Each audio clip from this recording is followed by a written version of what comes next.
ఉప ముఖ్యమంత్రి గారు సమాధానాన్ని దాటవేసే ప్రయత్నం చేశారు అధ్యక్ష. మేము సూటిగా అడిగింది ఎన్ని డిఏలు పెండింగ్ లో ఉన్నాయి అని అడిగాము. ఈ దేశంలో ఏ రాష్ట్రంలో లేని విధంగా ప్రభుత్వ ఉద్యోగులకు ఈ ప్రభుత్వం 5 డిఏలు పెండింగ్ లో పెట్టింది. ఆ 5 డిఏలు ఎప్పట్లోగా చెల్లిస్తారో మంత్రి గారు సూటిగా సమాధానం చెప్పాలి. ఒకటి అధ్యక్ష. రెండవది అధ్యక్ష, పిఆర్సి అధ్యక్ష 31/3/2026 వరకు పిఆర్సి కమిటీకి ఎక్స్టెన్షన్ ఇచ్చామన్నారు. 31 అంటే ఇంకొక 7 రోజులు 8 రోజులు ఉంది అధ్యక్ష. మళ్ళీ ఎక్స్టెన్షన్ ఇస్తారా? కనీసం ఇప్పుడైనా రిపోర్ట్ తీసుకొని మీరు ఎలక్షన్ మేనిఫెస్టోలో చెప్పినట్టు కాంగ్రెస్ అధికారంలోకి వచ్చిన 3 నెలల్లోగా కొత్త పిఆర్సి ఇస్తామని చెప్పారు.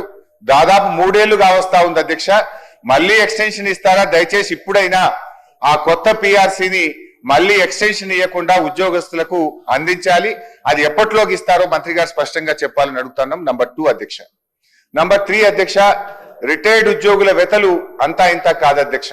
30-35 ఏళ్లు ప్రభుత్వం కోసం పనిచేసిన రిటైర్డ్ ఉద్యోగులు జీవిత చివరాంకంలో వైద్యం అందక పిల్లల పెళ్లిళ్లు చేయలేక చాలా ఇబ్బంది పడతా ఉన్నారు అధ్యక్ష.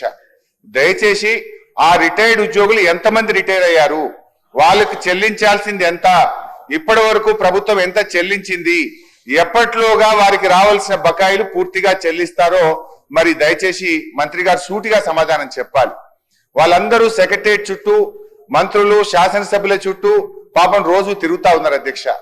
రిటైర్ అయిన తర్వాత ప్రశాంతంగా జీవితాన్ని గడపాల్సినటువంటి రిటైర్డ్ ఉద్యోగులు ఇలా రోడ్ల మీద కూర్చొని ధర్నాలు చేయాల్సినటువంటి పరిస్థితి ఏర్పడతా ఉంది అధ్యక్ష. సో దయచేసి నేను ప్రభుత్వాన్ని కోరేది ఒకటే అధ్యక్ష, మీరు రిటైర్డ్ ఉద్యోగులకు డబ్బులు ఇవ్వడానికి నిధులు లేకనా లేక మనసు లేకనా నాకైతే అర్థమైతలేదు అధ్యక్ష. ఫ్యూచర్ సిటీకి 1,00,000 కోట్లు ఉన్నాయంటారు, మూసీకి 1,00,000 కోట్లు ఉన్నాయంటారు, అందాల పోటీలకు డబ్బులు ఉన్నాయంటారు, ఫుట్బాల్ షోకులకు డబ్బులు ఉన్నాయంటారు. వాటన్నిటికీ డబ్బులు 3వ క్యాంప్ ఆఫీస్ మీరు కట్టుకుంటారు, ముఖ్యమంత్రి గారు 100 కోట్లతో క్యాంప్ ఆఫీస్ కడతారు. సరే మీరు కట్టుకోండి, మాకు అభ్యంతరం లేదు. కానీ ఎందుకు ఈ ఉద్యోగుల పిఆర్సి డిఏలు పెండింగ్ లో పెడతా ఉన్నారు? ఎందుకు రిటైర్డ్ ఉద్యోగుల ఉసురు పోసుకుంటున్నారు? ఎప్పట్లోగా రిటైర్డ్ ఉద్యోగుల బకాయిలు పూర్తిగా చెల్లిస్తారు? ఇప్పటి వరకు ఎంత చెల్లించారు, ఎప్పట్లోగా పూర్తి చేస్తారో మంత్రి గారు సూటిగా సమాధానం చెప్పాలి. అదే విధంగా ఈ 5 డిఏలు ఎప్పట్లోగా ఇస్తారు? పిఆర్సి మళ్ళీ ఎక్స్టెన్షన్ ఇస్తారా? దయచేసి ఇప్పుడైనా రిపోర్ట్ తీసుకొని ఉద్యోగస్తులకు పిఆర్సి ఇస్తారా? ఆనాడు కేసీఆర్ గారు ఐఆర్ ఇచ్చారు, మరి మీరు ఏమన్నా ఐఆర్ ను పెంచైనా సరే ఉద్యోగస్తులకు ఏమైనా మరి వారికి రిలీఫ్ ఇస్తారా అని చెప్పి మీ ద్వారా ఉప ముఖ్యమంత్రి గారిని కోరుతా ఉన్నది.